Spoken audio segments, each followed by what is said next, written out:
Ishdan uyga qaytib, televizor ko'rishga harakat qildim. Televizor ko'rib o'tirib, Milliy telekanalining jurnalisti Dilmurod G'ofurov tomonidan olib boriladigan ko'rsatuvda sirdaryolik bir ayolni o'zining farzandini kaltaklash ortidan unga nisbatan 3 sutka ma'muriy qamoq jazosi belgilanganligi to'g'risidagi videodan ta'sirlandim. Sirdaryoda mehr o'rnini g'azab egalladi. Gap shundaki, ayol farzandi maktabdagi to'garakka bormagani uchun uni kaltakladi. Ma'lum bo'lishicha, ayol farzandi to'garakka bormasdan ko'chada o'ynab yurgani uchun unga qo'l ko'targan. Sud tibbiy ekspertiza natijasiga ko'ra bola yengil tan jarohati olgan. Ayol qilmishidan pushaymonligini aytib, suddan yengillik so'ragan.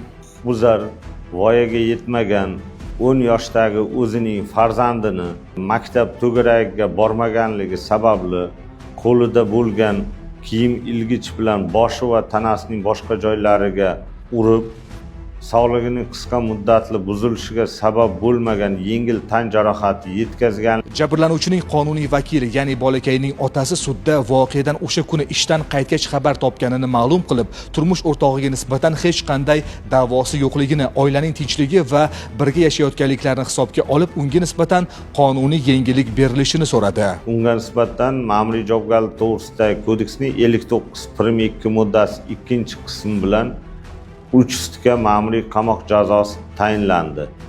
Shuningdek, huquqbuzarga kelgusida xuddi shunday harakatlar sodir etsa, jinoiy javobgarlikka tortilishi to'g'risida tushuntirish berildi.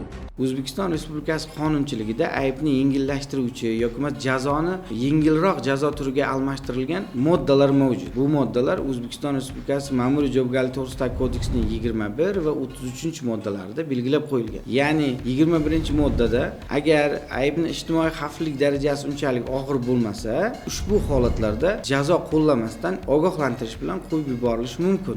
33-moddasida sanksiyasida belgilangan eng kam jazodan ham kamroq jazo belgilanishi mumkinligi to'g'risidagi modda biriktirib berilgan. Shunday ekan, sudya oila masalasini ko'rayotgan bir vaqtda unga nisbatan ma'muriy javobgarlik to'g'risidagi kodeksda 59.2 moddasida, ya'ni maishiy zo'ravonlikni nazarda tutuvchi huquqbuzarlik sodir etilgan bo'lishidan qat'iy nazar, bu masala oila ichida bo'layotganligini inobatga olib, ayolga ma'muriy qamoq jazosi bermasa ham bo'lardi. Lekin shunday qamoq jazosi borligini unga qat'iy ogohlantirilganida, ayol bundan keyin o'ylab ish tutgan bo'larmidi, balki.